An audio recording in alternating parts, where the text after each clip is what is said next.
गुरप्यारी सात संगत जी, राधा स्वामी जी। सात संगत जी, यह साखी बड़े महाराज जी के समय की है।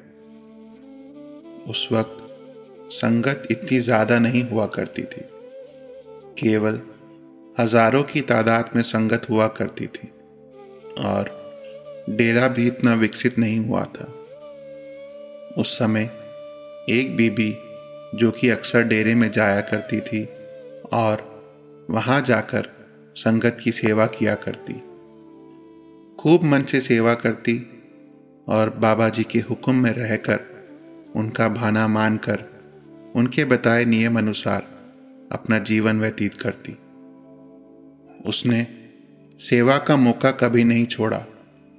जब भी उसे सेवा का अवसर मिलता, वह उस अवसर को जाया नहीं जाने देती।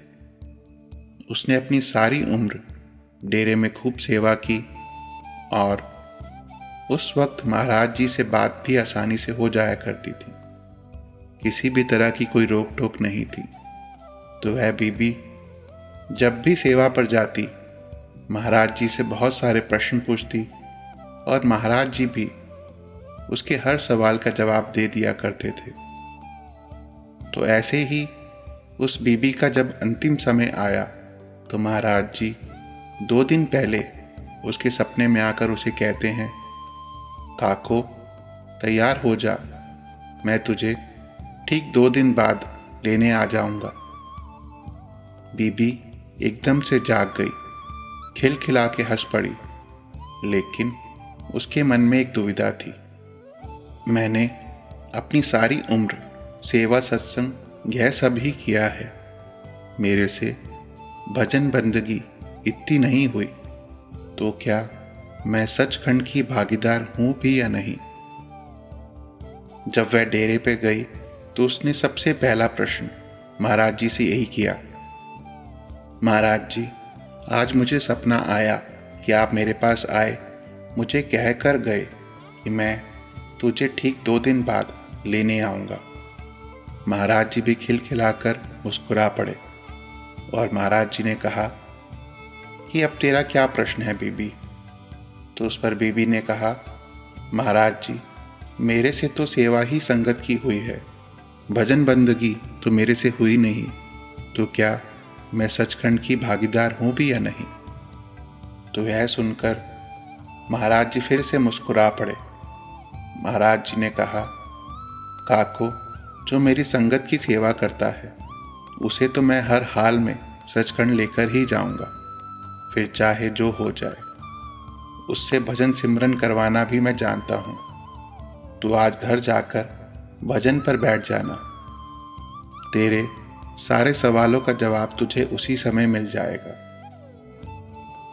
बीबी ने महाराज का यह हुक्म माना और जब वह घर गई उसने अपने घर वालों को सभी को बोल दिया, आज के दिन मुझे कोई परेशान ना करे, मैं आज किसी से बात नहीं करूंगी, आज कोई भी मेरे कमरे में नहीं आएगा। उसने अपने कमरे में ताला लगाकर अंदर बैठ गई। लगातार बैठी रही, सुबह से शाम हो गई, अब तो रात भी हो गई। घर वाले भी परेशान हो गए, यह क्या हुआ बीबी को, अभी तक बाहर क्यों नहीं आ रही, कुछ कहीं हो तो नहीं गया। उन्हें भी डर लगने लगा, लेकिन वह भी क्या करते। बीबी ने बोला था कि मुझे कोई परेशान ना करे, ना ही मेरे कमरे में कोई आए। अब तो चिंता भी होने लगी थी। उसके बाद जब रात को लगभग 2 बजे बीबी भजन से उठी, उसके चेहरे पर अलग ही नूर था, चमक थी, गुरु का प्यार था। तो यह सब देखकर सभी घर वाले हैरान रह गए। यह बीबी को क्या हो गया है, उसका सब कुछ बदल गया है, वह पहले जैसी नहीं है। उसके घर वालों को पता चल चुका था कि बीबी को अवश्य ज्ञान हो गया है। अगले दिन वह बीबी सीधा महाराज जी के पास गई तो महाराज जी खिलखिलाकर हंस पड़े, लेकिन उस बीबी ने बाबा जी से कहा कि महाराज जी, आपने तो कहा था आप मुझे लेने आओगे, फिर आप आए क्यों नहीं, मैं तो आपका इंतज़ार कर रही थी। देर रात तक आपका इंतजार किया, लेकिन आप नहीं आए। महाराज जी मुस्कुराकर कहने लगे, काको, देख, मैं तुझे लेने आया था, तभी तो तू इस ज्ञान को उपलब्ध कर पाई है। मैं तुझे लेने आया था, मैं तेरे पीछे ही था जब तू ध्यान में थी, ताकि तेरे को कोई दिक्कत ना आए। देख, अब तो तूने सब जान लिया है, अब तो तूने मरकर भी देख लिया है। अब तुझे किस चीज का डर? अब तुझे मौत से भी कोई डर नहीं होना चाहिए।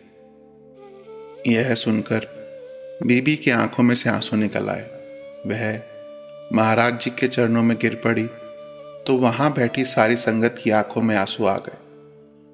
महाराज जी ने उसी समय वहां मौजूद संगत को यही कहा, भाई, मैं तुमसे यही कहता हूं, जीते जी मर कर देख लो। जीते जी जो करना है कर लो, बाद में कुछ नहीं होने वाला। मौत के बाद सब कुछ खत्म हो जाएगा। जिसने जीते जी जान लिया वही महत्वपूर्ण है, बाकी सब तो कही कहाई बातें हैं। इसीलिए तो मैं कहता हूं, जीते जी मर जाओ, ताकि तुम्हें मरते वक्त किसी भी तरह की कोई तकलीफ ना हो। क्योंकि जब भी कोई मरता है उसे तकलीफ होती है, क्योंकि उसने जीते जी मरकर नहीं देखा। तो रूह जब पैरों के तलों से ऊपर उठती है तो बहुत तकलीफ होती है। मैं इस अनुभव को बहुत अच्छी तरह जानता हूँ, इसीलिए तो तुम्हें कहता हूँ, भजन बंदगी करो। गुरु प्यारी साध संगत जी, बाबा जी भी अपने सत्संग में यही फरमाते हैं, अगर जीते जी कुछ नहीं किया तो मरने के बाद आपको किसी ने MA BA की डिग्री नहीं दे देनी। जो करेगा वही पाएगा, बाकी सब तो कही कहाई बातें हैं। लेकिन हम तो पढ़ी पढ़ाई बातों में आ जाते हैं और कहने लग जाते हैं कि हम में से किसी परिवार के एक सदस्य को भजन बंदगी पर लगा देते हैं, बाकी सब अपना काम करते हैं। तो भाई, जो करेगा वही पाएगा, जो नहीं करेगा वह यहीं गोते खाता रह जाएगा। जैसा कि बाबा जी ने अपने हाल ही के सत्संग में फरमाया है, भाई, जितनी मर्जी सेवा कर लो, जितने मर्जी सत्संग सुन लो, कुछ नहीं होने वाला। जो कुछ भी आपको मिलेगा आपकी बंदगी के जरिए मिलेगा। जो कुछ भी आपको मिलेगा आपके करने का मिलेगा। यहाँ पर आपने उदाहरण देकर समझाया है कि जैसे एक छोटा बच्चा वह अपने मास्टर की बहुत इज्जत करता है, रोज़ सुबह जाकर उनके पैर छूता है, लेकिन पढ़ाई नहीं करता, तो क्या फ़ायदा हुआ? हमारी हालत भी ऐसी है। इसलिए हमें करनी में लगना है। हमें जो कुछ भी मिलेगा अपने अंदर से ही मिलेगा।